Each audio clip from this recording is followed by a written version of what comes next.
మన ಐಶ್ವರ್ಯಂ ಕಾದು, ನಿಜವಾಗ್ಲೂ ನಮ್ಮ ಐಶ್ವರ್ಯ ಅಲ್ಲ, మన ಅಂದ ಕಾದು, ನಮ್ಮ ಅಂದವಲ್ಲ, మన ಅಂತಸ್ತುలు ಕಾದು, ನಮ್ಮ ಅಂತಸ್ತುಗಳಲ್ಲ, మన తల్లిదండ్రులు కాదు, ನಮ್ಮ ತಂದೆ ತಾಯಿಗಳಲ್ಲ, మన బంధువులు కాదు, ನಮ್ಮ ಬಂಧುಗಳಲ್ಲ, మన స్నేహితులు కాదు, ನಮ್ಮ ಸ್ನೇಹಿತರು ಅಲ್ಲ, మన బలము కాదు, ನಮ್ಮ ಬಲವೂ ಅಲ್ಲ, మన చదువు కాదు. ನಮ್ಮ ಓದು ಕೂಡ ಅಲ್ಲ. నిజంగా చెప్పినదంతా మహాదేవుని కృప. ನಿಜವಾಗಿ ಹೇಳ್ಬೇಕಂದ್ರೆ ಅದೆಲ್ಲ ದೇವರ ಮಹಾಕೃಪೆ. నమ్ముతున్నారు అందరూ? ನಂಬುತ್ತಿದ್ದೀರಾ ಎಲ್ಲರೂ? ఎందుకంటే ఇలాంటి దినాన్న ಯಾಕಂದ್ರೆ ಈ ದಿನವನ್ನು ఎవరు చూడలేక, ಯಾರು ನೋಡದೆ, ఎంతో మంది ಎಷ್ಟೋ ಜನ ఐశ్వర్యవంతులు, ಐಶ್ವರ್ಯವಂತರು, మంచి పేరు ప్రఖ్యాతులు పొందినవారు, ಒಳ್ಳೆ ಹೆಸರು ಪ್ರಖ್ಯಾತ ಪಡೆದವರು వాళ్ళు ఎవరు లేరు ఈ రోజు. ಅವ್ರು ಯಾರು ಇಲ್ಲ ಈ ದಿನ. ఈ రోజున నిన్ను నన్ను దేవుడు ఇలా నిలబెట్టాడంటే, ಈ ದಿನ ನನ್ನನ್ನು ನಿನ್ನನ್ನು ದೇವರು ನಿಲ್ಲಿಸಿದ್ದಾರಂದ್ರೆ అది మహాదేవుని కృప. ಅದು ದೇವರ ಮಹಾಕೃಪೆ, మన గొప్పతనం కాదు. ನಮ್ಮ ದೊಡ್ಡತನವೇನಲ್ಲ. నేను చెప్పిన ప్రకారం, దైవ సేవకులు చెప్పిన ప్రకారం, ದೈವ ಸೇವಕರು ಹೇಳಿದ ಪ್ರಕಾರ చిన్నప్పటి నుంచి మేమందరం కలిసి పెరిగాం. ಚಿಕ್ಕಂದಿನಿಂದ ನಾವೆಲ್ಲರೂ ಸೇರಿ ಕಲಿತು ಬೆಳೆದಿದ್ದೇವೆ. నా పిల్లలు ఆయన చేతిలోనే పెరిగారు. ನನ್ನ ಮಕ್ಕಳು ಆತನ ಕೈಯಲ್ಲಿ ಬೆಳೆದಿದ್ದಾರೆ. ఎత్తుకుని ఆడించేవారు. ನನ್ನ ಮಕ್ಕಳನ್ನ ಎತ್ಕೊಂಡು ಆಡಿಸ್ತಾ ಇದ್ರು. ఆ రోజున ఆయన దైవ సేవకులు అవ్వకపోయినా, ಆ ದಿನ ಆತನ ದೈವ ಸೇವಕರು ಆಗದೇ ಇದ್ರು దేవుని సంకల్పము, ದೇವರ ಸಂಕಲ್ಪ, ఆయన చిత్తం ఉన్నది కాబట్టి ಆತನ ಚಿತ್ತ ಇರುವುದರಿಂದ నా పిల్లలు ఆయన చేతిలో పెరిగారు. ನನ್ನ ಮಕ್ಕಳು ಆತನ ಕೈಯಲ್ಲಿ ಬೆಳೆದಿದ್ದಾರೆ. ఈ రోజున నా పిల్లలు ఆశీర్వదింపబడ్డారు. ಈ ದಿನ ನನ್ನ ಮಕ್ಕಳು ಆಶೀರ್ವದಿಸಲ್ಪಟ್ಟಿದ್ದಾರೆ. నా కూతురు అమెరికాలో ఉంది. ನನ್ನ ಮಗಳು ಅಮೆರಿಕದಲ್ಲಿದ್ದಾಳೆ. చదువు కోసం వెళ్ళింది. ಓದಿಗಾಗಿ ಹೋಗಿದ್ದಾಳೆ. ಅಲ್ಲಿಗೆ చదువు పూర్తి అయిపోయింది. ಓದು ಎಲ್ಲ ಮುಗಿದು ಬಿಟ್ಟಿದೆ. ఇప్పుడు జాబ్ గురించి ట్రై చేస్తుంది. ಇವಾಗ ಜಾಬಿಗಾಗಿ ಟ್ರೈ ಮಾಡ್ತಾ ಇದ್ದಾಳೆ. దయచేసి నా కుమార్తె గురించి ప్రార్థన చేయండి. ದಯಮಾಡಿ ನನ್ನ ಮಗಳಿಗಾಗಿ ಪ್ರಾರ್ಥನೆ ಮಾಡಿ. అలాగే నాకు కుమారుడు ఉన్నాడు. ಅದೇ ರೀತಿಯಾಗಿ ನನ್ನ ಒಬ್ಬ ಮಗನ ಇದ್ದಾನೆ ನನಗೆ. ఆయన ఇప్పుడు ఆడియో ఇంజనీరింగ్ ఎండి చేస్తున్నాడు. ಆತನು ಇಂಜಿನಿಯರ್ ಅಲ್ಲಿ ಎಂಡಿ ಮಾಡ್ತಾ ಇದ್ದಾನೆ. అలాగే జాబ్ చేస్తున్నాడు. ಅದೇ ರೀತಿಯಾಗಿ ಜಾಬ್ ಅನ್ನು ಮಾಡ್ತಾ ಇದ್ದಾನೆ. దేవుని సేవలో తను కూడా వర్షిప్ లీడర్ గా ముందుకు సాగుతున్నాడు. ದೇವರ ಸೇವೆಯಲ್ಲಿ ವರ್ಷಿಪ್ ಲೀಡರ್ ಆಗಿ ಮುಂದಕ್ಕೆ ಸಾಗ್ತಾ ಇದ್ದಾನೆ. ఇదంతా దేవుని మహాకృప. ಇದೆಲ್ಲ ದೇವರ ಮಹಾಕೃಪೆ. నా తల్లిదండ్రుల ప్రార్థన, ನನ್ನ ತಂದೆ ತಾಯಿಯವರ ಪ್ರಾರ್ಥನೆ, దైవ సేవకుల ప్రార్థన, ದೈವ ಸೇವಕರ ಪ್ರಾರ್ಥನೆ, దేవునికి స్తుతులు చెల్లిస్తున్నాను. ದೇವರಿಗೆ ಸ್ತುತಿಗಳನ್ನು ಹೇಳುತ್ತೇನೆ. ఒక పాట పాడుతున్నాము. ಒಂದು ಹಾಡನ್ನು ಹಾಡ್ತಾ ಇದ್ದೇವೆ. ನನ್ನ ಜೀವನ ಸಾಗುತ್ತಿರುವುದು ನನ್ನ ಬಲದಿಂದಲ್ಲ,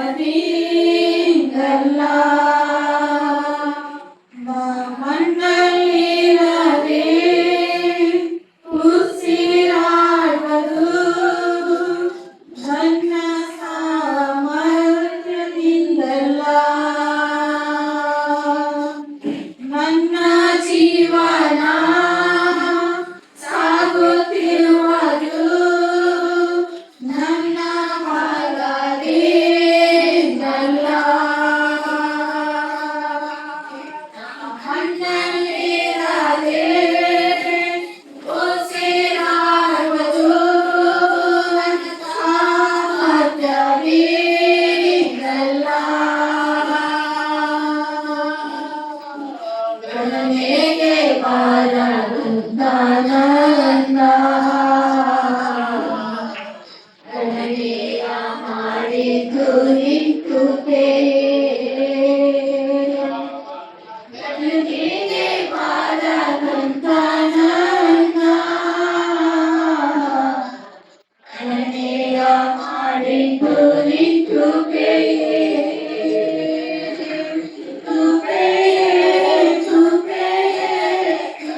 దేవుడు మీకు ఇచ్చాడంటే అది చాలా మహాభాగ్యం. మీరందరూ అదృష్టవంతులు. దైవ సేవకులను ನಿಮಗೆ ಕೊಟ್ಟಿದ್ದಾರಂತೆ ನೀವು ತುಂಬಾ ಅದೃಷ್ಟ ತುಂಬಾ ಭಾಗ್ಯವಂತರು. ఆత్మీయ దైవ సేవకులు, ಆತ್ಮೀಯ ದೈವ ಸೇವಕರು, మంచి మనసున్న దైవ సేవకులు, ಒಳ್ಳೆ ಮನಸ್ಸಿರುವಂತ ದೈವ ಸೇವಕರು, మంచి ప్రేమ కలిగిన దైవ సేవకులు, ಒಳ್ಳೆ ಪ್ರೀತಿ ಉಳ್ಳ ದೈವ ಸೇವಕರು. నిజంగా చెప్పాలంటే దైవ సేవకులకు సమానంగా పాస్టర్ గారిని ఇచ్చారు. ఆవిడ మనసు కూడా చాలా మంచిది. ఇద్దరి మనసు ఒకేలా ఉంటుంది. ఇద్దరు ఒకేలాగా ప్రేమిస్తారు. ಇಬ್ರು ಮನಸ್ಸು ಒಂದೇ ತರ ಇರುತ್ತೆ. ಇಬ್ರು ಕೂಡ ಒಂದೇ ರೀತಿಯಾಗಿ ಪ್ರೀತಿ ಮಾಡ್ತಾರೆ. ఇదంతా దేవుని కృప. ಇದೆಲ್ಲ ದೇವರ ಕೃಪೆ. మీ దైవ సేవకుల గురించి పాస్టర్ గారి గురించి ప్రార్థిస్తున్నారా? ನಿಮ್ಮ ದೈವ ಸೇವಕರಾದಂತ ಪಾಸ್ಟರ್ಗಾಗಿ ನೀವು ಪ್ರಾರ್ಥನೆ ಮಾಡ್ತಾ ಇದ್ದೀರಾ? మీ గురించి చేసుకోకపోయినా పర్లేదు, ನಿಮಗಾಗಿ ಮಾಡ್ಕೊಳ್ಳದೆ ಇದ್ರೂ ಪರವಾಗಿಲ್ಲ. మీ గురించి మీరు దివారాత్రులు ప్రార్థిస్తారు. ನಿಮಗಾಗಿ ರಾತ್ರಿ ಹಗಲು ಇವರು ಪ್ರಾರ್ಥನೆ ಮಾಡ್ತಾರೆ. మీరు కేవలం మీ పాస్టర్ గారు పాస్టర్ గురించి మీరు ప్రార్థన చేయాలి. ನೀವು ಕೇವಲವಾಗಿ ಪಾಸ್ಟರ್ಗಾಗಿ ನೀವು ಪ್ರಾರ್ಥನೆ ಮಾಡಬೇಕು. వాళ్ళని ప్రేమించాలి, ಅವರನ್ನು ಪ್ರೀತಿ ಮಾಡಬೇಕು, గౌరవించಬೇಕು, ಸಹಕರಿಸಬೇಕು. మీకు అయినంత మటుకు వారికి సహకరిస్తూ ప్రేమిస్తూ సేవల ముందుకు సాగాలి. ನಿಮ್ಮ కైలాదಷ್ಟು ಅವರಿಗೆ సహాయ ಮಾಡ್ತಾ ಸಹಕಾರ ಮಾಡ್ತಾ ಸೇವೆಯಲ್ಲಿ ಮುಂದಕ್ಕೆ ಹೋಗಬೇಕು. ఆ రీతిగా చేసినట్లయితే, ಆ ರೀತಿಯಾಗಿ ಮಾಡುವುದಾದರೆ దేవుడు మీ జీవితంలో ఎన్నో అద్భుతాలు, ನಿಮ್ಮ ಜೀವಿತದಲ್ಲಿ ದೇವರು ಎಷ್ಟೋ ಅದ್ಭುತಗಳು, ఆశ్చర్య ಕಾರ್ಯಗಳು చేస్తారు. ಮಾಡ್ತಾರೆ.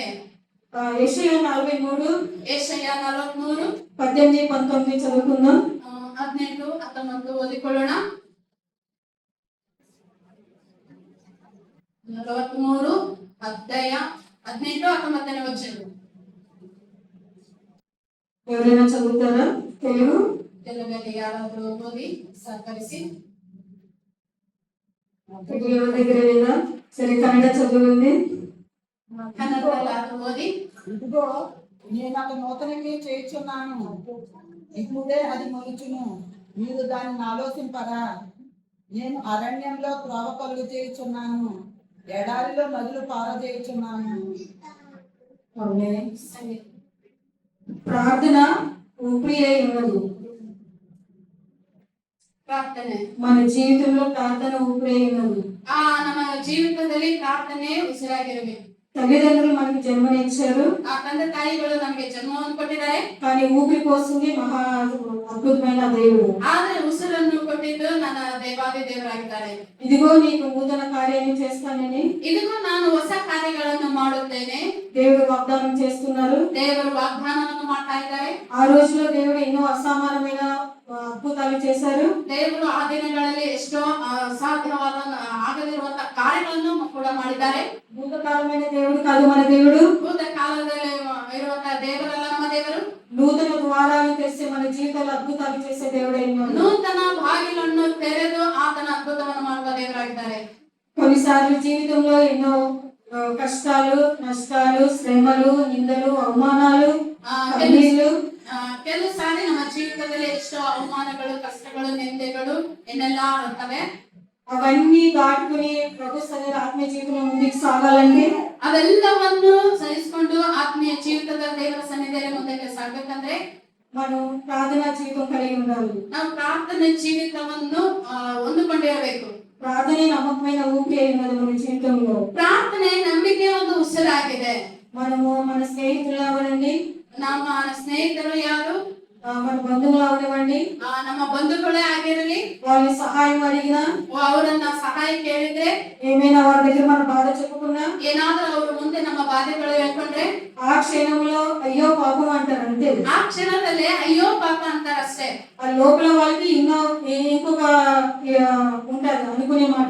ಆ ಲೋಕದಲ್ಲಿರೋರಿಗೆ ಇನ್ನೊಂದೇ ರೀತಿ ಅನ್ಕೊಳ್ಳುವ ಮಾತು ಇರ್ತದೆ. కానీ దేవుడు మనల్ని వదిలిపెట్టే దేవుడు కాదు. ಆದ್ರೆ ನಮ್ಮ ದೇವರು ಬಿಡುವ ದೇವರಲ್ಲ, మనల్ని విడిచిపెట్టేవారు కాదు. ನಮ್ಮನ್ನು ಬಿಡುವ ದೇವರಲ್ಲ, మనల్ని ఏడిపించే దేవుడు కాదు. ನಮ್ಮನ್ನು ಅಳಿಸುವ ದೇವರು ಅಲ್ಲ.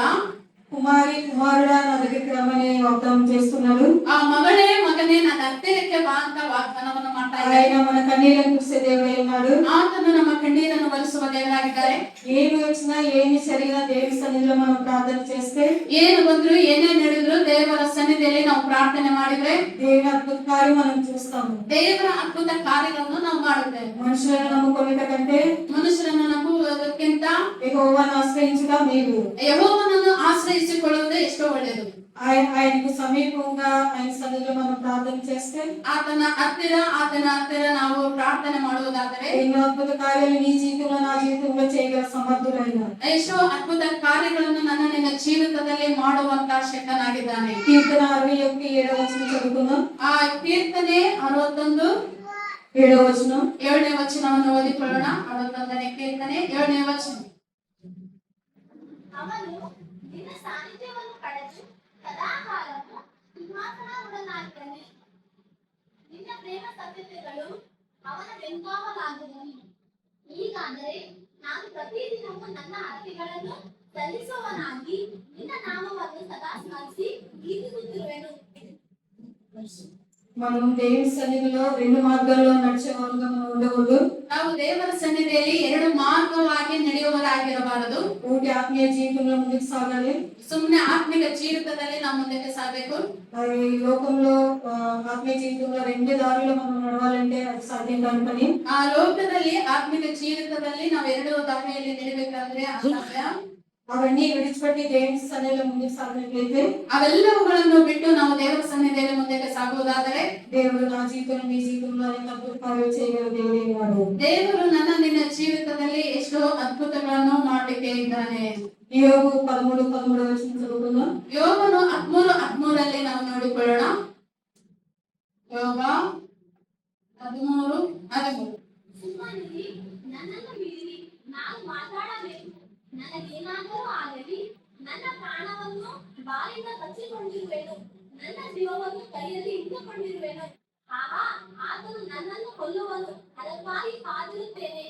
ಆದರೂ ನನ್ನ ನಡತೆಯ ಒಳ್ಳೆಯತನವನ್ನು ಆತನ ಮುಂದೆ ಸ್ಥಾಪಿಸುವೆನು. మనం ఆయన దగ్గర ఆయన సన్నిధానంలో మంచి ప్రవర్తన కలిగి, ನಾವು ಆತನ ಸನ್ನಿಧಿಯಲ್ಲಿ ಒಳ್ಳೆ ಪ್ರವರ್ತನೆ ಉಳ್ಳವರಾಗಿ, ಯಥಾರ್ಥವಾಗಿ ಭಯಭಕ್ತಿ ಉಳ್ಳವರಾಗಿ ఆయన సన్నిధిలో మోకరించి ప్రార్థించినట్లయితే, ಆತನ ಸನ್ನಿಧಿಯಲ್ಲಿ ಮೊಣಕಾಲೂರಿ ನಾವು ಪ್ರಾರ್ಥನೆ ಮಾಡುವುದಾದರೆ దేవుడు చేయనటువంటి కార్యాలకు ఏమీ లేవు. ದೇವರು ಮಾಡದಿರುವಂತ ಕಾರ್ಯಗಳು ಯಾವುದೂ ಇಲ್ಲ. Prayer is the very breath of faith. అంటే ప్రార్థన నమ్మకమైన ఊపిరి ఉన్నది. ಪ್ರಾರ್ಥನೆ ನಂಬಿಕೆಯ ಒಂದು ಉಸಿರಾಗಿದೆ. సామెతలు 16:20 చదువుకుందాం. ಜ್ಞಾನೋಕ್ತಿಗಳು 16:20. 16ನೇ ಅಧ್ಯಾಯ 20ನೇ ವಚನವನ್ನು ನಾವು ನೋಡಿಕೊಳ್ಳೋಣ. ಜ್ಞಾನೋಕ್ತಿಗಳು 16ನೇ ಅಧ್ಯಾಯ 20ನೇ ವಚನವನ್ನು ನಾವು ಓದಿಕೊಳ್ಳೋಣ. ದೇವರ ವಾಕ್ಯವನ್ನು ಸ್ಮರಿಸುವವನು ಕ್ಷೇಮವನ್ನು ಪಡೆಯುವನು. ಯೆಹೋವನಲ್ಲಿ ಭರವಸವಿಡುವವನು ಭಾಗ್ಯವಂತನು.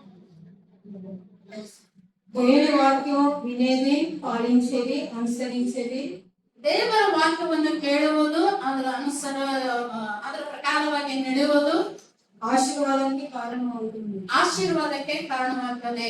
అలాగే దేవుని సేవకులను గౌరవించేది, ಅದೇ ರೀತಿಯಾಗಿ ದೈವ ಸೇವಕರನ್ನು ಗೌರವಿಸುವುದು, ఆ మనసు దేవుని కృపకి దారి చూపిస్తుంది. ಆ ಮನಸ್ಸು ದೇವರ ಒಂದು ಮಾರ್ಗಕ್ಕೆ ತೋರಿಸುವಂತದ್ದಾಗಿದೆ. ఆయన కృప మనకు తోడే ఉంటుంది. ಆತನ ಕೃಪೆ ನಮಗೆ ಜೊತೆಯಾಗಿರ್ತದೆ. దేవుని సేవకులను ప్రేమించడం, ಆ ದೈವ ಸೇವಕರನ್ನು ಪ್ರೀತಿ ಮಾಡುವುದು, గౌరవించడం, ಗೌರವಿಸುವುದು, సేవ చేయడం, ಸೇವೆ ಮಾಡುವುದು. దేవుడు ఎప్పుడూ మర్చిపోడు నిన్ను నన్ను. ದೇವರು ಯಾವತ್ತಿಗೂ ನನ್ನನ್ನು ನಿನ್ನನ್ನು ಮರೆತು ಹೋಗುವುದಿಲ್ಲ. ఈ రోజున నేను నా పిల్లలు ఇలా ఉన్నామంటే, ಈ ದಿನ ನಾನು ನನ್ನ ಮಕ್ಕಳು ಈ ರೀತಿಯಾಗಿ ಇದ್ದೀವಿ ಅಂದ್ರೆ దేవుని సేవకులను గౌరవించడం, ದೈವ ಸೇವಕರನ್ನು ಗೌರವಿಸುವುದು, వారిని మా ఇంటికి వచ్చినప్పుడు అలాగే ఒట్టుగా పంపించకుండా, ಅವರು ನಮ್ಮ ಮನೆಗೆ ಬಂದಾಗ ಅವರ ಕೈಯಲ್ಲಿ ಹಾಗೆ ಬಳಸದೆ మేము మాకైనంత వారికి ధారాళంగా ఇవ్వడం వల్ల ನಮಗೆ ಕೈಲಾದಷ್ಟು ನಾವು ಧಾರಾಳವಾಗಿ ಅವರಿಗೆ ಕೊಡುವುದರ ಮೂಲಕ ఈ రోజున నా కూతురు అమెరికాలో ఉంది. ಈ ದಿನ ನನ್ನ ಮಗಳು ಅಮೆರಿಕದಲ್ಲಿ ಇದ್ದಾಳೆ. నేను నా కొడుకు బెంగళూరులో ఉన్నాను. ನಾನು ನನ್ನ ಮಗನು ಬೆಂಗಳೂರಲ್ಲಿ ಇದ್ದೇನೆ. ఇదంతా దేవుని యొక్క మహాకృప. ಇದೆಲ್ಲ ದೇವರ ಮಹಾಕೃಪೆ ಆಗಿದೆ. మనం ప్రార్థన చేయడం వల్ల ನಾವು ಪ್ರಾರ್ಥನೆ ಮಾಡುವುದರ ಮೂಲಕ దేవుడు అద్భుత కార్యాలు చేస్తారు. ದೇವರ ಅದ್ಭುತ ಕಾರ್ಯಗಳನ್ನು ಮಾಡ್ತಾರೆ. మనుషులు ఎవరి మీద ఆశ పెట్టుకోవద్దు. ಮನುಷ್ಯರ ಮೇಲೆ ಯಾರು ಆಸೆ ಇಟ್ಕೋಬೇಡಿ. దేవుని మీద భారం వేసి ದೇವರ ಮೇಲೆ ಭಾರ ಹಾಕಿ మనము ఆయనకు సమీపంగా ఉంటే ನಾವು ಆತನ ಹತ್ತಿರ ಇರುವುದಾದರೆ ఆయన మనల్ని ఆశీర్వదించే దేవుడై ఉన్నాడు. ಆತನು ನಮ್ಮನ್ನು ಆಶೀರ್ವಾದ ಮಾಡುವ ದೇವರಾಗಿದ್ದಾರೆ. ప్రార్థన అనే విషయంలో ಆ ಪ್ರಾರ್ಥನೆ ಅನ್ನೋ ವಿಷಯ 3 ముఖ్య అంశాలు చెప్తున్నా. ಪ್ರಾರ್ಥನೆಯಲ್ಲಿ 3 ವಿಷಯಗಳನ್ನ ನಾನು ಹೇಳುತ್ತೇನೆ. ఫిలిప్పీ 4:5-6 వచనం. ಫಿಲಿಪ್ಪಿ 4ನೇ ಅಧ್ಯಾಯ 5-6ನೇ ವಚನ ಓದಿ.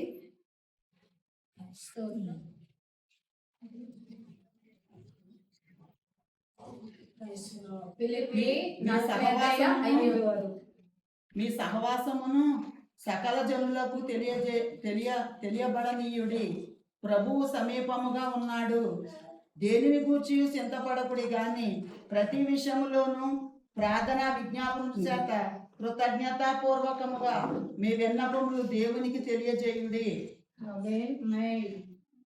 ఏమంటున్నారు? దేవునికి సమీపంగా ఉంటే ಏನಂತಿದ್ದಾರೆ ಅಂದ್ರೆ ದೇವರಿಗೆ ಸಮೀಪವಾಗಿದ್ರೆ, సహనంగా మనం ఉంటే, ತಾಳ್ಮೆಯಿಂದ ಇದ್ರೆ, మనం చూస్తున్న శోధనలు, కష్టాలు, సమస్యల నుండి ನಾವು ನೋಡುವಂತ ಶೋಧನೆ ಸಮಸ್ಯೆಗಳಿಂದ ఆయన మనకు జయమిచ్చే దేవుడై ఉన్నాడు. ಆತನು ನಮಗೆ ಜೀವನ ಕೊಡುವ ದೇವರಾಗಿದ್ದಾರೆ. ఇప్పుడు వర్షం వచ్చిందంటే, ಇವಾಗ ಮಳೆ ಬಂದಿದೆ ಅಂದ್ರೆ మనం గొడుగేసుకుంటాం, ನಾವು ಛತ್ರಿಯನ್ನು ಹಿಡ್ಕೊಂತೇವೆ. అయితే ఆ గొడుగు మనం తడకుండా అంటే మనకి హెల్ప్ చేస్తుంది, సహకరిస్తుంది. ನಾವು ನೆನೆದಿಲ್ಲದಾಗೆ ಆ ಛತ್ರಿಯನ್ನು ಇಟ್ಕೊಂಡಾಗ ನಾವು ನೆನೆದಿಲ್ದಾಗ ಮಾತ್ರ ಮಾಡುತ್ತೆ. పూర్తిగా వర్షాన్ని మాత్రం ఆఫ్ చేయలేదు. ಪೂರ್ತಿಯಾಗಿ ಮಳೆ ಬರೋದನ್ನ ನಿಲ್ಲಿಸಕ್ಕಾಗಲ್ಲ. అదే ರೀತಿಯಾಗಿ మనం ప్రార్థన చేస్తే, ನಾವು ಪ್ರಾರ್ಥನೆ ಮಾಡಿದ್ರೆ మనకున్న శోధనలు, సమస్యల నుండి ನಮಗಿರುವಂತ ಶೋಧನೆ ಸಮಸ್ಯೆಗಳನ್ನು దేవుడు జయమిస్తాడు. ಅದರಲ್ಲಿ ದೇವರು ನಮಗೆ ಜೀವನ ಕೊಡ್ತಾರೆ. కానీ సమస్యలు రాకుండా అంటూ జీవితంలో, ಆದ್ರೆ ಸಮಸ್ಯೆಗಳು ಬರದೆ ಜೀವಿತದಲ್ಲಿ ಯಾವುದು ಇರೋದಿಲ್ಲ. ప్రార్థన అనేది మనం చేయించే ఆయుధమై ఉన్నది. ಆ ಪ್ರಾರ್ಥನೆ ಅನ್ನೋದು ನಾವು ಜಯಿಸುವಂತ ಆಯುಧವಾಗಿದೆ.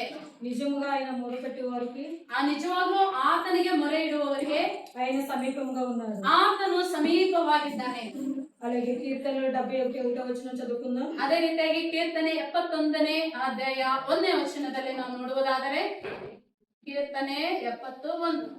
ಯೆಹೋವನೇ, ನಿನ್ನ ಮೊರೆಹೊಕ್ಕಿದ್ದೇನೆ, ಎಂದಿಗೂ ಆಶಾಭಂಗ ಪಡಿಸಬೇಡ. ನೀತಿ ಸ್ಥಾಪಕನಾದ ನೀನು ನನ್ನನ್ನು ಬಿಡಿಸಿ ಪಾರು ಮಾಡು. ನನ್ನ ಪ್ರಾರ್ಥನೆ ಕಿವಿಗೊಟ್ಟು ಉತ್ತರಿಸು. అలాగే కీర్తనలు 145:18 వచనం చదువుకుందాం. ಕೀರ್ತನೆ 145:18 ಓದಿಕೊಳ್ಳೋಣ. 145:18. తనకు మొదపెట్టు వారికి అందరికి తనకు నిజముగా మొదపెట్టు వారికి అందరికి యెహోవా సమీపముగా ఉన్నాడు. తన యందు భయభక్తులు గల వారి కోరిక ఆయన నెరవేర్చును. వారి మొర్ర ఆలకించి వారిని రక్షించును. కీర్తనలు 75:1 వచనం. ಕೀರ್ತನೆ 75:1. ದೇವರೇ, ಕೊಂಡಾಡುತ್ತೇವೆ, ನಿನ್ನನ್ನು ಕೊಂಡಾಡುತ್ತೇವೆ. ನಿನ್ನ ನಾಮ ಬಹು ಸಮೀಪವಾಗಿದೆ. ನಿನ್ನ ಮಾತು ಕಾರ್ಯಗಳನ್ನು ವರ್ಣಿಸುತ್ತಾರೆ. దేవుని సన్నిధిలో ప్రార్థన చేస్తే ముందు, ಅದೇ ರೀತಿಯಾಗಿ ದೇವರ ಸನ್ನಿಧಿಯಲ್ಲಿ ನಾವು ಪ್ರಾರ್ಥನೆ ಮಾಡಿದ್ರೆ ఆయన మనకు దగ్గరగా ఉంటాడు. ಆತನು ನಮಗೆ ಹತ್ತಿರವಾಗಿರ್ತಾನೆ. నిజముగా మనకు దగ్గరికి ఉండే దేవుడు, ನಿಜವಾಗ್ಲೂ ಆತನು ನಮಗೆ ಹತ್ತಿರವಾಗಿರುವ ದೇವರು. ఆయన మేలును బట్టి, ಆತನು ಮಾಡಿರುವಂತ ಮೇಲುಗಳಿಗಾಗಿ ఆయనకు కృతజ్ఞులై మనం ఉండాలి. ಆತನಿಗೆ ನಾವು ಕೃತಜ್ಞರಾಗಿರಬೇಕು. ఆయన మనం భయభక్తి కలిగి ఉంటే, ಆತನಿಗೆ ನಾವು ಭಯಭಕ್ತಿ ಉಳ್ಳವರಾಗಿದ್ರೆ నేను నన్ను దేవుడు దీవించే దేవుడే. ನನ್ನನ್ನು ನಿನ್ನನ್ನು ಆಶೀರ್ವಾದ ಮಾಡುವ ದೇವರಾಗಿದ್ದಾರೆ. ఎంత ప్రార్థన చేసినా, ಎಷ್ಟೇ ಪ್ರಾರ್ಥನೆ ಮಾಡಿದ್ರು, ఏమి చేసినా, ಏನೇ ಮಾಡಿದ್ರು, సేవకులకి మేము సహకరించిన, ಸೇವಕರಿಗೆ ಏನೆಲ್ಲ ಸಹಕಾರ ಮಾಡಿದ್ರು, మేము ఎంత దేవుని సన్నిధిలో ముందుకు సాగుతున్నా, ನಾವು ದೇವರ ಸೇವೆಯ ಮುಂದಕ್ಕೆ ಸಾಗ್ತಾ ಇದ್ದೀವಿ. మా జీవితంలో ఏ అద్భుత కార్యము జరగడం లేదనే వాళ్ళు ఎవరు ఉన్నారా? ನಮ್ಮ ಎಲ್ಲ ಮಾಡಿದ್ರು ನಮ್ಮ ಜೀವಿತದಲ್ಲಿ ಅದ್ಭುತ ಕಾರ್ಯಗಳನ್ನು ನಡೆದೇ ಇಲ್ಲ ಅನ್ನೋರು ಯಾರಾದ್ರೂ ಇದ್ದೀರಾ? ఎవరైనా ఉన్నారా? ಯಾರಾದ್ರೂ ಇದ್ದೀರಾ? ఆయన ఆలస్యమైన, ಆತನು ಲೇಟ್ ಮಾಡಿದ್ರು, అద్భుతం చేసే దేవుడు.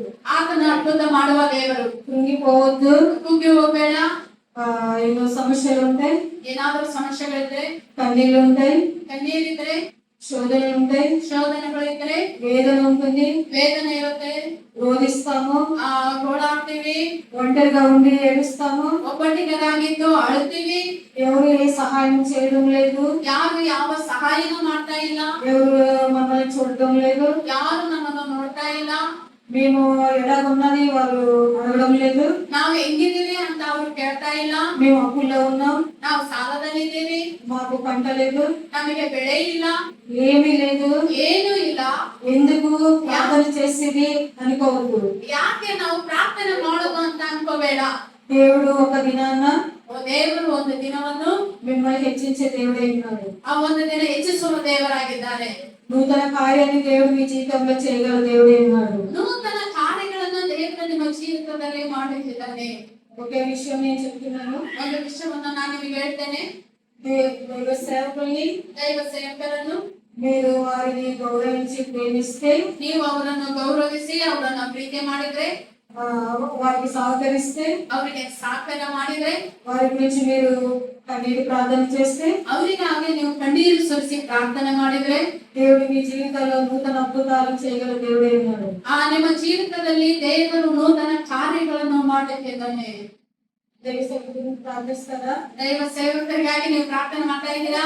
అంటే గాని దేవుని సన్నిధికి ಯಾವಾಗ ಆಗ್ಲಿ ದೇವರ ಸನ್ನಿಧಿಗೆ ఒక నిమిషం కూడా లేట్ కాకుండా, ಒಂದು ನಿಮಿಷ ಲೇಟ್ ಮಾಡದೆ 5 నిమిషాలు 10 నిమిషాల ముందే దేవుని సన్నిధికి రావాలి. 5 ನಿಮಿಷಗಳು 10 ನಿಮಿಷಗಳು ಮುಂಚಿತವಾಗಿ ಬರಬೇಕು. మీరు 1 నిమిషం 5 నిమిషాలు లేట్ గా దేవుని సన్నిధికి వచ్చినట్లయితే, ನೀವು 1 ನಿಮಿಷ ಆಯ್ತು 10 ನಿಮಿಷ ಲೇಟ್ ಆಗಿ ಬಂದ್ರೆ దేవుని ఆశీర్వాదాలు పోగొట్టుకుంటాం. ದೇವರ ಆಶೀರ್ವಾದಗಳನ್ನು ಕಳ್ಕೊಂತೀರಾ. ఇప్పుడు మనం ఎక్కడికైనా ఊరు వెళ్ళాలంటే ಇವಾಗ ನಾವು ಎಲ್ಲಿಗಾದ್ರೂ ಊರಿಗೆ ಹೋಗ್ಬೇಕಂದ್ರೆ కరెక్ట్ టైంకి బస్ ఎక్కడానికి వెళ్తాం. ಆ ಕರೆಕ್ಟ್ ಟೈಮಿಗೆ ಬಸ್ ಹತ್ತೋದಕ್ಕೆ ಹೋಗ್ತೀವಿ. డాక్టర్ దగ్గరికి వెళ్ళాలంటే ಡಾಕ್ಟರ್ ಹತ್ತಿರ ಹೋಗ್ಬೇಕಂದ್ರೂ 1 గంట 2 గంటల ముందే వెళ్ళిపోతాం. 1 ತಾಸು 2 ತಾಸು ಮುಂದೆನೆ ಹೋಗ್ತೀವಿ. ఏమైనా ఫంక్షన్స్ ఉంటే ಏನಾದ್ರೂ ಫಂಕ್ಷನ್ ಇದ್ರೆ ఏమి వాన చూడము, ఎండ చూడము, ఏమీ చూడము, ಮಳೆ ನೋಡಲ್ಲ, ಬಿಸಿಲು ನೋಡಲ್ಲ, ಏನು ನೋಡಲ್ಲ. ముందే వెళ్ళిపోయి కూర్చుంటాం. ಮೊದಲೇ ಹೋಗಿ ನಾವು ಮುಂದೆ ಕೂತ್ಕೊಂಡ್ಬಿಡ್ತೀವಿ. అవి ఏమి మన జీవితంలో ఏ కార్యాలు చేయగలవు. ಅವು ಯಾವ ನಮ್ಮ ಜೀವಿತದಲ್ಲಿ ಯಾವ ಕಾರ್ಯವನ್ನು ಮಾಡೋದಿಲ್ಲ. అది దేవుని సన్నిధిలో, ಅದೇ ದೇವರ ಸನ್ನಿಧಿಯಲ್ಲಿ దేవునికి సమీపంగా ముందుగానే ದೇವರ ಹತ್ತಿರಕ್ಕೆ ಮುಂದಾಗಿ దేవుని సన్నిధికి, ఆయన సన్నిధిని మన చేతిలో పట్టుకుని, ಆ ದೇವರ ಸನ್ನಿಧಿಗೆ ಆತನ సన్నిధితో చేత పట్టుకుని ಆತನ ಆಲಯಕ್ಕೆ ಬರಬೇಕಂತ ನಾವು ಅನ್ಕೊಂಡು భయభక్తులతో ಭಯಭಕ್ತಿಯಿಂದ దేవుని సన్నిధికి రావాలి. ದೇವರ ಸನ್ನಿಧಿಗೆ ಬರಬೇಕು. ఏ విషయంలోనూ అధైర్యపడకుండా, ಯಾವ ವಿಷಯದಲ್ಲಿ ಆಧೈರ್ಯ ಪಡದೆ అది దేవుని మనం ముందు పెట్టుకుని ప్రార్థిస్తే, ದೇವರನ್ನು ಮುಂದೆ ಇಟ್ಟುಕೊಂಡು ನಾವು ಪ್ರಾರ್ಥನೆ ಮಾಡಿದ್ರೆ, ఆయనను ఆశ్రయిస్తే, ಆತನನ್ನು ಆಶ್ರಯಿಸಿಕೊಂಡ್ರೆ ఆయన మన జీవితంలో మహాద్భుత కార్యాలు చేయగల దేవుడై ఉన్నాడు. ಆತನು ನಮ್ಮ ಜೀವಿತದಲ್ಲಿ ಅದ್ಭುತ ಕಾರ್ಯಗಳನ್ನು ಮಾಡುವ ಆತನಾಗಿದ್ದಾನೆ. ఆత్మీయ జీవితంలో ముందుకు సాగడానికి దేవుడు సహకరిస్తాడు. ಆತ್ಮಿಕ ಜೀವಿತದಲ್ಲಿ ಮುಂದೆ ಸಾಗಲಿಕ್ಕೆ ಆತನು ಸಹಕಾರ ಮಾಡುವ ಆತನಾಗಿದ್ದಾನೆ. సామెత గ్రంథంలో ఉంది, ಜ್ಞಾನೋಕ್ತಿಗಳ ಗ್ರಂಥದಲ್ಲಿ ಇದೆ, ఎవని దుఃఖము వానికే తెలియను అని. ఎవని దుఃఖము వానికే తెలియదు. ಯಾವನ ದುಃಖವೋ ಅವನಿಗೆ ಗೊತ್ತು. నా దుఃఖము మీకు తెలియదు, ನನ್ನ ದುಃಖ ನಿಮಗೆ ಗೊತ್ತಿಲ್ಲ, మీ దుఃఖము నాకు తెలియదు. ನಿಮ್ಮ ದುಃಖ ನಮಗೆ ಗೊತ್ತಿಲ್ಲ. అన్ని అందరితో చెప్పరు. ಎಲ್ಲವೂ ಎಲ್ಲರ ಹತ್ರ ಹೇಳ್ಕೊಳ್ತಾರಲ್ಲ. అది ఒకటి దైవ సేవకులకు చెప్తారు, ಅದು ಒಂದು ದೈವ ಸೇವಕರ ಹತ್ರ ಹೇಳ್ತಾರೆ. ఎందుకంటే వారు ప్రార్థన చేస్తారు కాబట్టి. ಯಾಕಂದ್ರೆ ಅವರು ಪ್ರಾರ್ಥನೆ ಮಾಡ್ತಾರೆ ಅನ್ನೋದು. ఇంకొకటి దేవుని సన్నిధిలో మనం ప్రార్థన చేయాలి. ಇನ್ನೊಂದು ದೇವರ ಸನ್ನಿಧಿಯಲ್ಲಿ ಪ್ರಾರ್ಥನೆ ಮಾಡ್ತಾರೆ. మనుషుల దగ్గర చెప్పుకోవడం వల్ల ఏం ప్రయోజనమూ లేదు. ಆ ಮನುಷ್ಯರ ಹತ್ರ ಹೇಳ್ಕೊಳ್ಳೋದ್ರಲ್ಲಿ ಏನು ಪ್ರಯೋಜನವಿಲ್ಲ. నీకు కీర్తి ఘనత కలిగినట్లు నేను ఆశీర్వదిస్తానని ನಿನಗೆ ಘನತೆ ಕೀರ್ತಿ ಉಂಟಾಗುವಾಗೆ ನಾನು ಮಾಡ್ತೀನಿ ಅನ್ನೋ ರೀತಿಯಲ್ಲಿ దేవుడు వాగ్దానం చేస్తున్నాడు. ಆ ದೇವರು ವಾಗ್ದಾನವನ್ನು ಮಾಡ್ತಾ ಇದ್ದಾನೆ. అవమానానికి ప్రతిగా ಅವಮಾನ ಪ್ರತಿಯಾಗಿ రెట్టింపు ఘనత నీకు ఇస్తానని దేవుడు వాగ్దానం చేస్తున్నాడు. 2ರಷ್ಟು ಘನತೆಯನ್ನು ನಾನು ನಿನಗೆ ಕೊಡ್ತೀನಿ ಅಂತ ಹೇಳ್ತಾ ಇದ್ದಾರೆ. ఇప్పుడు మన దగ్గర అందరి దగ్గర ఫోన్లు ఉన్నాయి. ಇವಾಗ ನಮ್ಮ ಹತ್ರ ಎಲ್ಲರ ಹತ್ರ ಫೋನ್ಗಳಿವೆ. ఎవరి నెంబర్లు వాళ్ళకు ఉన్నాయి. ಯಾರ ನಂಬರು ಅವ್ರ ಹತ್ರ ಇವೆ. మనకి ఏమైనా కష్టం వచ్చినా ఏమొచ్చినా బంధువులకు చేస్తాం, తల్లిదండ్రులు చేస్తాం, స్నేహితులు చేస్తాం. ನಮಗೆ ಏನಾದ್ರೂ ಕಷ್ಟಗಳು ಬಾಧೆಗಳು ಬಂದ್ರೆ ನಮ್ಮ ಬಂಧುಗಳಿಗೆ, ನಮ್ಮ ಸ್ನೇಹಿತರಿಗೆ, ನಮ್ಮ ತಂದೆ ತಾಯಿಯವರಿಗೆ ನಾವು ಮಾಡ್ತೀವಿ. ఒక్కొక్కసారి వాళ్ళు ఏం చేస్తారు, వీళ్ళు డబ్బులు అడిగితారో అని ఫోన్ రిసీవ్ చేయరు. ಒಂದೊಂದ್ಸಾರಿ ಅವ್ರು ಏನ್ ಮಾಡ್ತಾರಂದ್ರೆ ಹಣ ಕೇಳಿದಾಗ ಅವ್ರು ಫೋನ್ ರಿಸೀವೇ ಮಾಡೋದಿಲ್ಲ. వీళ్ళతో మాట్లాడేది ఎందుకని ఫోన్ పక్క పెట్టేస్తారు. ಇವ್ರ ಹತ್ರ ಏನು ಮಾತಾಡೋದು ಅಂದ್ಬಿಟ್ಟು ಫೋನ್ ಅನ್ನ ಪಕ್ಕಕ್ಕೆ ಇಡ್ತಾರೆ. నాకు ఈ అవసరం ఉన్నది అనేసి వాళ్ళని మనం అడిగితే ನನಗೆ ಈ ಅವಶ್ಯಕತೆ ಇದೆ ಅಂತ ನಾನು ಅವ್ರ ಹತ್ರ ಕೇಳಿದೆ, ಅವರು ఎటువంటి సహాయం చేయరు మనకి. ಅವರು ಯಾವ ಸಹಾಯನೂ చేయలేదు. ಮಾಡೋದಿಲ್ಲ. అదే మనం దేవునికి ఒక ఫోన్ నెంబర్ ఉంది తెలుసా? ಆದ್ರೆ ನಮ್ಮ ದೇವರಿಗೆ ಒಂದು ಫೋನ್ ನಂಬರ್ ಇದೆ ಗೊತ್ತಾ? ఎవరికైనా తెలుసా? ಯಾರಿಗಾದ್ರೂ ಗೊತ್ತಾ? చెప్పండి, ఏముంది ఫోన్ నెంబరు? ಏನು ಇದೆ ಹೇಳಿ ಫೋನ್ ನಂಬರು? ఎర్మియా ಯೆರೆಮೀಯ 33:3 33:3 ఫోన్ నెంబర్ అది. ಫೋನ್ ನಂಬರ್ ಅದು. ఎర్మియా 33:3. ಯೆರೆಮೀಯ 33:3 ಅದೇ 3ನೇ ವಚನ. దయచేసి చదవండి. ಓದಿ ಅದನ್ನ. నన్నను కేಳುము, ನಾನು ನಿನ್ನ ಸಮಸ್ಯೆಗಳನ್ನು ದಯಪಾಲಿಸಿ నీ ಜೀವಿತ ఆత్మలను తోడ్పడిపోయేను. ఆమేన్. ಆಮೆನ್. మనకి ఏం కష్టం వచ్చినా, ನಮಗೆ ಏನೇ ಕಷ್ಟ ಬಂದ್ರು, అప్పుల్లో ఉన్నా, ಸಾಲದಲ್ಲಿ ಇದ್ರು, ఆరోగ్యం బాగోపోయినా, ಆರೋಗ್ಯ ಚೆನ್ನಾಗೇ ಇಲ್ಲದಿದ್ರು, ఏ సమస్య వచ్చినా ಯಾವ ಸಮಸ್ಯೆ ಬಂದ್ರು మనుషుల దగ్గర వేడకుండా, ಆ ಮನುಷ್ಯರ ಹತ್ರ ಅಳದೆ, మనుషులకి చెప్పుకోకుండా ಆ ಮನುಷ್ಯರಿಗೆ ಹೇಳದೆ, నీకు నాకు మధ్యవర్తి దేవుడే ఉండాలి. ನನಗೂ ನಿನಗೂ ಮಧ್ಯವರ್ತಿಯಾಗಿ ದೇವರೇ ಇದ್ದಾರೆ. ఈ ఫోన్ నెంబర్ ఎర్మియా 33:3 వచనం ప్రకారం ಈ ಫೋನ್ ನಂಬರ್ ಈ 33ನೇ ಅಧ್ಯಾಯ 3ನೇ ವಚನ ಪ್ರಕಾರ దేవుని సన్నిధిలో మోకరించి ప్రార్థిస్తే ದೇವರ ಸನ್ನಿಧಿಯಲ್ಲಿ ಮೊಣಕಾಲೂರಿ ಪ್ರಾರ್ಥನೆ ಮಾಡಿದ್ರೆ ఆయన అనేక అద్భుత కార్యాలని ಆತನು ಅದ್ಭುತ ಕಾರ್ಯಗಳನ್ನು ఆయన మన జీవితంలో జరిగిస్తాడు. ಆತನು ನಮ್ಮ ಜೀವಿತದಲ್ಲಿ ಮಾಡುತ್ತಾನೆ. మనుషులు ఏమి మనల్ని నిందించినా, ಆ ಮನುಷ್ಯರಿಗೆ ನಾವೇನ್ ಮಾಡಿದ್ರು, వాళ్ళు మనల్ని అవమానపరిచినా, ಅವರು ನಮಗೆ ಎಷ್ಟೇ ಅವಮಾನ ಪಡಿಸಿದ್ರು, మనం ఎదగకూడదని వాళ్ళు ఆలోచించినా, ನಾವು ಬೆಳಿಬಾರ್ದಂತ ಅವ್ರು ಆಲೋಚನೆ ಮಾಡಿದ್ರು, దేవుడు మాత్రం మనకు తోడై ఉంటాడు. ದೇವರು ಮಾತ್ರ ನಮ್ಮ ಸಂಗಡ ಇರ್ತಾರೆ. ఆయన పడగొట్టగా ఎవరు కట్టజాలరు, ಆತನು ಬೆಳೆಸುವುದು ಯಾರು ಹಿಡಿಯಕ್ಕಾಗಲ್ಲ, ఆయన కట్టుగా ఎవరు పడగొట్టరు. ಆತನು ಕಟ್ಟಿದ್ದನ್ನ ಯಾರು ಬೆಳೆಸೋದಕ್ಕೂ ಆಗಲ್ಲ. అది దేవునికి మాత్రమే సాధ్యం. ಅದು ದೇವರಿಗೆ ಮಾತ್ರನೇ ಸಾಧ್ಯ. అలాగే దేవుని సన్నిధిలో మనం అందరము ಅದೇ ರೀತಿಯಾಗಿ ದೇವರ ಸನ್ನಿಧಿಯಲ್ಲಿ ನಾವೆಲ್ಲರೂ మన ఒక సమస్యల్ని, ನಮ್ಮ ಒಂದು ಸಮಸ್ಯೆಗಳನ್ನು దేవుని సన్నిధిలో మోకరించి ప్రార్థిస్తే, ದೇವರ ಸನ್ನಿಧಿಯಲ್ಲಿ ಮೊಣಕಾಲೂರಿ ಪ್ರಾರ್ಥನೆ ಮಾಡಿದ್ರೆ దేవుడు నీ జీవితంలో, నా జీవితంలో ದೇವರು ನನ್ನ ನಿನ್ನ ಜೀವಿತದಲ್ಲಿ అనేక అద్భుత కార్యాలు చేసే దేవుడే ఉన్నాడు. ಅನೇಕ ಅದ್ಭುತ ಕಾರ್ಯಗಳನ್ನು ಮಾಡುವ ದೇವರಾಗಿದ್ದಾರೆ. నేను చెప్పిన ఎవరికైనా అర్థమైందండి? ನಾನು ಹೇಳ್ತೀನಿ, ನಿಮಗೆ ಯಾರಿಗಾದ್ರೂ ಅರ್ಥ ಆಯ್ತಾ? అంటే అర్థమైందా? ಎಲ್ಲ ಅರ್ಥ ಆಯ್ತಾ? దేవుని సన్నిధిలో ఆత్మీయ జీవితంలో యవనస్తులైన మీరంతా దేవుని సన్నిధిలో ప్రార్థించారు. ದೇವರ ಸನ್ನಿಧಿಯಲ್ಲಿ ಯವನಸ್ಥರಾದಂತ ನೀವು ಆತ್ಮಿಕವಾಗಿ ನೀವು ಪ್ರಾರ್ಥನೆ ಮಾಡಬೇಕು. ఇప్పుడు 2 వస్తువులు ఉన్నాయి. ಇವಾಗ 2 ವಸ್ತುಗಳಿವೆ. ఒకటి బుక్, ಒಂದು ಬುಕ್ಕು, ఒకటి మొబైల్. ಒಂದು ಮೊಬೈಲ್. మొబైల్ ఏమంటుందంటే, ಮೊಬೈಲ್ ಏನಂತಿದೆ ಅಂದ್ರೆ, నీవు నన్ను చూస్తే ನೀನು ನನ್ನ ನೋಡಿದ್ರೆ నీవు తలెత్తుకోకుండా చేస్తాను అంటది. ನಿನ್ನನ್ನು ತಲೆ ಎತ್ಕೊಳ್ಳಿರ್ತಂಗೆ ನಾನು ಮಾಡ್ತೇನೆ ಅಂತದೆ. ఇది చదివితే బుక్ ಈ ಬುಕ್ ಅನ್ನು ಓದಿದ್ರೆ దేవుడు తలెత్తుకునే చేసే దేవుడై ఉన్నాడు. ಆ ದೇವರು ತಲೆ ಎತ್ಕೊಳ್ಳೋ ಹಾಗೆ ಮಾಡುವ ದೇವರು ನಮ್ಮ ದೇವರಾಗಿದ್ದಾರೆ. హల్లెలూయా, ಹಲ್ಲೆಲೂಯಾ, హల్లెలూయా. ಹಲ್ಲೆಲೂಯಾ. ఇది చదివితే మన జీవితంలో అద్భుత కార్యాలు చేసే దేవుడై ఉన్నాడు. ಈ ಬುಕ್ ಅನ್ನು ಓದಿದ್ರೆ ನಮ್ಮ ಜೀವಿತದಲ್ಲಿ ಅದ್ಭುತ ಕಾರ್ಯಗಳನ್ನು ಮಾಡುವ ದೇವರು ನಮ್ಮ ದೇವರಾಗಿದ್ದಾರೆ. ఏంటంటే ಇವಾಗ ಏನಾಗಿದೆ ಅಂದ್ರೆ, చదవడం తక్కువైంది, ಓದೋದು ಕಡಿಮೆ ಆಗಿದೆ, ప్రార్థన చేయడం తక్కువైంది, ಪ್ರಾರ್ಥನೆ ಮಾಡೋದು ಕಡಿಮೆ ಆಗಿದೆ, తల్లిదండ్రుల మాట వినుకోవడం తక్కువైంది, ಆ ತಂದೆ ತಾಯಿ ಮಾತುಗಳನ್ನು ಕೇಳದಿರುವುದು ಕಡಿಮೆ ಆಗಿದೆ, స్టడీస్ మీద ఫోకస్ లేకుండా అయిపోయింది, ಓದೋದ ಮೇಲೆ ಗಮನ ಕೊಡೋದು ಕಡಿಮೆ ಆಗಿಬಿಟ್ಟಿದೆ, ఎక్కువ ఇదే అయిపోయింది. ಹೆಚ್ಚಾಗಿ ಮೊಬೈಲೇ ಆಗಿದೆ. దీని వల్ల ఎంతో అనారోగ్యం.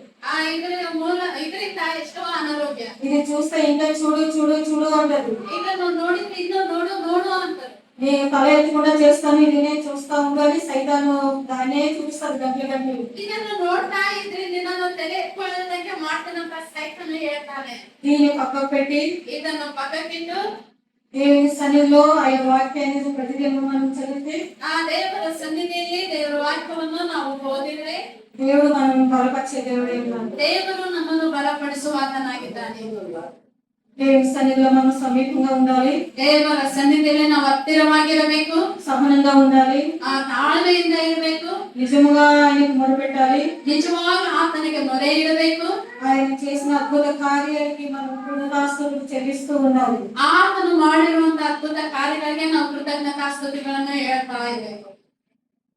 ఎక్కువ మెసేజ్ చేయాలని అనుకోవట్లేదు. ನಾನು ಹೆಚ್ಚಾಗಿ ಮೆಸೇಜ್ ಮಾಡ್ಬೇಕು ಅನ್ಕೊಂತ ಇಲ್ಲ. నిజంగా చెప్పాలంటే నేను వచ్చేదాన్ని కాదు. ನಿಜವಾಗ್ಲೂ ನಾನು ಹೇಳ್ಬೇಕಂದ್ರೆ ಬರ್ತಾನೆ ಇರ್ಲಿಲ್ಲ. పాస్టర్ గారు ఎన్నో రోజులు కాదు, నెలలు కాదు, సంవత్సరాల నుంచి పిలుస్తున్నారు. ಆ ಪಾಸ್ಟರ್ ಅವರು ಎಷ್ಟೋ ದಿನಗಳಲ್ಲ, ತಿಂಗಳಲ್ಲ, ಎಷ್ಟೋ ವರ್ಷಗಳಿಂದ ಕರಿತಾನೆ ಇದ್ದಾರೆ. పాస్టర్ గారు అక్క రండి రండి అంటున్నారు. ಆ ಪಾಸ್ಟರ್ ಅವರು ಕೂಡ ಅಕ್ಕ ಬಂದ್ರಿ ಬಂದ್ರಿ ಅಂತಾನೆ ಇದ್ದಾರೆ. నేను ఒక ప్రేయర్ ఉందని వచ్చాను సిల్వర్కి. ನಾನು ಒಂದು ಪ್ರೇಯರ್ ಇದೆ ಅಂದ್ಬಿಟ್ಟು ನಾನು ಸಿಲ್ವರ್ಗೆ ಬಂದಿದ್ದೆ. ఒకే ఒక శారీ తెచ్చుకున్నాను. ಒಂದೇ ಒಂದು ಸೀರೆ ತಂದ್ಕೊಂಡಿದ್ದೆ. నెక్స్ట్ టైం వస్తానమ్మా, ఇప్పుడు రాను అన్నా. ನೆಕ್ಸ್ಟ್ ಟೈಮ್ ಬರ್ತೀನಪ್ಪ, ನಾನು ಇವಾಗ ಬರಲ್ಲ ಅಂತ ಹೇಳಿದೆ. అయ్యో రెండక్క సునీత శారీస్ బోల్డ్ ఉన్నాయి, కట్టుకుంది అని అన్నారు. ಅಕ್ಕ ಪರವಾಗಿಲ್ಲ ಬನ್ರಿ, ಸುನೀತಾ ಹತ್ರ ತುಂಬಾ ಸೀರೆಗಳಿವೆ, ಆಮೇಲೆ ಒಂದು ಕಟ್ಕೊಂತ ಬನ್ರಿ ಅಂತ ಹೇಳಿ. నేనంటే ఎవరు ఏమి కట్టుకొని ఇబ్బంది పట్టను. ನಾನು ಯಾರನ್ನು ಬಟ್ಟೆಗಳು ಹಾಕೊಳ್ಳಲ್ಲ, ಯಾರನ್ನು ಬಾಧೆ ಪಡಿಸೋದಿಲ್ಲ. కానీ దేవుడు ఒక సమయము, ఆయన నిర్ణయము, ఆయన చిత్తము. ಆದ್ರೆ ದೇವರ ಆತನ ಸಮಯ, ಆತನ ಆಲೋಚನೆ, ಆತನ ಚಿತ್ತ. ఈ రోజు రావాలని దేవుని చిత్తం ఉంది. ಈ ದಿನ ನಾನು ಬರ್ಬೇಕಂತ ದೇವರ ಚಿತ್ತ ಇದೆ. ఈ దేవుని సన్నిధిలో వాక్యాన్ని పంచుకోవాలని దేవుడు ఎక్కడో దీన్ని రాసి పెట్టారు ఈ తారీఖుని. ಈ ದೇವರು ಯಾವಾಗ್ಲೂ ಈ ದಿನವನ್ನು ಈ ತಾರೀಖನ್ನು ಬರ್ದಿಟ್ಟಿದ್ದಾರೆ, ನಾನು ಇಲ್ಲಿ ಬಂದು ವಾಕ್ಯ ಹಂಚಬೇಕಂತ. ఎన్నిసార్లు రావాలన్నా, ఎంత ఆలోచన చేసినా దేవుని ఆలోచనలు ಎಷ್ಟೋ ಸಾರಿ ನಾನು ಬರ್ಬೇಕಂದ್ರೂ ಕೂಡ ದೇವರ ಆಲೋಚನೆಗಳೇ ಅದು ಇವತ್ತಾಗಿದೆ. మనం అనుకున్నట్టు మన జీవితాల్లో జరగదు. ನಾವು ಅನ್ಕೊಂಡ ಹಾಗೆ ನಮ್ಮ ಜೀವಿತದಲ್ಲಿ ನಡೆಯೋದಿಲ್ಲ. ఆయన చిత్తము, ఆయన ఏర్పాటు, ఆయన సంకల్పము, ఆయన ఇచ్చే సమయాన్ని బట్టి మన జీవితాల్లో జరుగుతూ ఉంటాయి. ಆತನ ಚಿತ್ತ, ಆತನ ಸಂಕಲ್ಪನೆ ಆತನು ಈ ರೀತಿಯಾಗಿ ನಡೆಸಿದ್ದಾರೆ. అందుకని నిన్న దినాన సేవకులే వచ్చి తీసుకొచ్చారు నన్ను. ನಿನ್ನೆ ದಿನ ಒಂದು ಸೇವಕರೇ ನನ್ನ ಹತ್ರ ಬಂದು ನನ್ನನ್ನು ಕರ್ಕೊಂಡ್ ಬಂದ್ರು. ఆయన రాకపోతే ఈసారి కూడా నేను వచ్చేదాన్ని కాదు. ಅವರು ಬರದೇ ಇದ್ದಿದ್ರೆ ಈ ಸರಿ ಕೂಡ ನಾನು ಬರ್ತಾನೆ ಇರ್ಲಿಲ್ಲ. ప్రతిసారి వస్తాను సడన్ గా వస్తానని చెప్పేదాన్ని. ಯಾವಾಗ್ಲೂ ನೋಡಿದ್ರೆ ನಾನು ಬರ್ತೀನಿ ಸಡನ್ ಬರ್ತೀನಿ ಅಂತ ಹೇಳ್ತಾ ಇದ್ದೆ. అయితే నిన్న దిన దేవుని మహాకృపను బట్టి, ಆದ್ರೆ ನಿನ್ನೆ ದಿನದಿಂದ ದೇವರ ಮಹಾಕೃಪೆಯಿಂದ పాస్టర్ గారిని పాస్టర్ గారు పంపించారు తీసుకురమ్మని. ಪಾಸ್ಟರ್ ಅವ್ರನ್ನ ಕಳಿಸಿದ್ರು, ಹೋಗಿ ಕರ್ಕೊಂಬರ್ರಿ ಅಂತ. ఆయన దగ్గర నుండి నన్ను తీసుకొచ్చారు. ಅವರು ಹತ್ತಿರ ಇದ್ದು ನನ್ನನ್ನು ಕರ್ಕೊಂಡ್ ಬಂದ್ರು. నిజంగా దేవుడు చేసిన మేలు బట్టి నేను ఆయనకి కృతజ్ఞతలు వాళ్ళని ఏమన్నా. ದೇವರು ಮಾಡಿರುವಂತಹ ಮೇಲುಗಳಿಗಾಗಿ ನಾನು ಆತನಿಗೆ ಕೃತಜ್ಞತೆ ಉಳ್ಳವಳಾಗಿದ್ದೇನೆ. దేవుడు ఇంత మంచి అవకాశాన్ని దైవ సేవకుల ద్వారా నాకు ఇచ్చినందుకు ఆయనకి నేను ದೇವಸ್ಥಿತಿಗಳು. ದೈವ ಸೇವಕರು ಇಷ್ಟು ಒಳ್ಳೆ ಅವಕಾಶವನ್ನು ಕೊಟ್ಟಿದ್ದಕ್ಕಾಗಿ ಅವರಿಗೆ ಸಾವಿರಾರು ನಾನು ಕೃತಜ್ಞತೆಗಳನ್ನು ಹೇಳ್ತೇನೆ. దైవ సేవకులకి అలాగే దైవ జనాలకి నా వందనాలు చెల్లిస్తున్నాను. ದೈವ ಸೇವಕರಿಗೆ, ದೈವ ಸೇವಕರಿಗೂ ಕೂಡ ನಾನು ವಂದನೆಗಳನ್ನು ಹೇಳ್ತೇನೆ. ఈ చిన్న వాక్యం దేవుడు దీవించిన గాక. ಈ ಚಿಕ್ಕ ವಾಕ್ಯವನ್ನು ದೇವರ ಆಶೀರ್ವಾದ ಮಾಡಿ ప్రార్థన జీవితంలో మీరందరూ ముందుకు సాగాలని ప్రార్థిస్తాము. ಆ ಪ್ರಾರ್ಥನೆ ಜೀವಿತದಲ್ಲಿ ನೀವೆಲ್ಲರೂ ಮುಂದಕ್ಕೆ ಸಾಗಬೇಕಾಗಿ ನಾನು ಅನ್ಕೊಂತೀನಿ. అలాగే నా గురించి, నా బిడ్డల గురించి మీరు ప్రార్థన చేయండి. ಅದಕ್ಕಾಗಿ ನನಗಾಗಿ, ನನ್ನ ಮಕ್ಕಳಿಗಾಗಿ ನೀವೆಲ್ಲರೂ ಪ್ರಾರ್ಥನೆ ಮಾಡಿ. అలాగే మర్చిపోకుండా దైవ సేవకులు వారి కుటుంబం గురించి మీరు ఎప్పుడు ప్రార్థన చేస్తూ ఉండాలి. ಅದೇ ರೀತಿಯಾಗಿ ನೀವು ಮರೆತು ಹೋಗದ ಹಾಗೆ ದೈವ ಸೇವಕರ ಕುಟುಂಬಕ್ಕಾಗಿ, ಅವರ ಮಕ್ಕಳಿಗಾಗಿ ನೀವು ಪ್ರಾರ್ಥನೆ ಮಾಡ್ತಾ ಇರಬೇಕು. దైవ సేవకులు బహుబలంగా ఆత్మీయ జీవితంలో సేవలో ముందుకు సాగుతున్నారు కాబట్టి, ದೈವ ಸೇವಕರು ಬಲವಾಗಿ ಆತ್ಮಿಕ ಜೀವಿತದಲ್ಲಿ ಮುಂದಕ್ಕೆ ಸಾಗ್ತಾ ಇರುವುದರಿಂದ ఇంకనూ ఆయన సేవలో ముందుకు అద్భుత రీతిగా అంచెలించగా ఎదగాలని నేను ఆశిస్తున్నాను. ಅದೇ ರೀತಿಯಾಗಿ ದೈವ ಸೇವಕರು ಅವರ ಸೇವೆಯಲ್ಲಿ ಇನ್ನು ಹೆಚ್ಚೆಚ್ಚಾಗಿ ದಿನ ಬೆಳಿಬೇಕಾಗಿ ನಾನು ಆಸೆ ಪಡ್ತೇನೆ. ఈ వాక్యాన్ని దేవుడు దీవించిన గాక. ಈ ವಾಕ್ಯವನ್ನು ದೇವರ ಆಶೀರ್ವಾದ ಮಾಡಿ. ప్రార్థన చేసుకుందాం. తలలు ఉంచండి. ಕಣ್ಣುಗಳನ್ನು ಮುಚ್ಚಿ ನಾವು ಪ್ರಾರ್ಥನೆ ಮಾಡಿಕೊಳ್ಳೋಣ. పరిశుద్ధుడా, జీవగల దేవా, ఆశ్చర్యకరుడా, ఆలోచనకర్త యేసయ్యా, నీకు నిజంగా మొదలుపెట్టి వారందరికీ సమీపంగా ఉండే దేవుడు నైనా. హల్లెలూయా, హల్లెలూయా, హల్లెలూయా, హల్లెలూయా. యేసురాజా, వందనాలు నైనా. వేటగాని ఊరిలో నుండి నా ప్రాణాన్ని రక్షించావు, బలమైన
ఆరాధన ఆరాధన నా యేసునికే ఆరాధన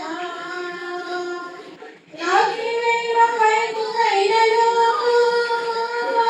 పగటి వేళ వానమైనను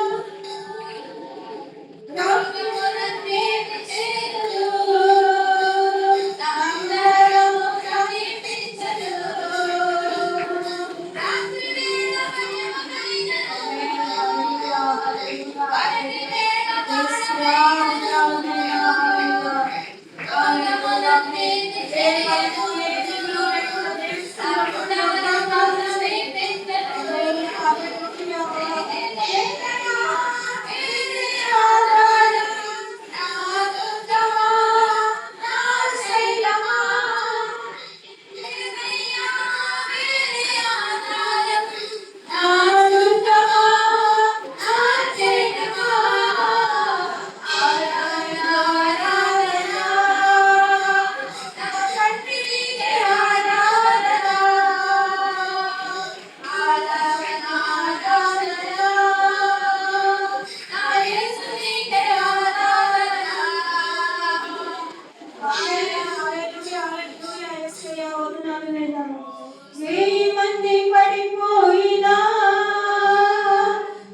Thank you.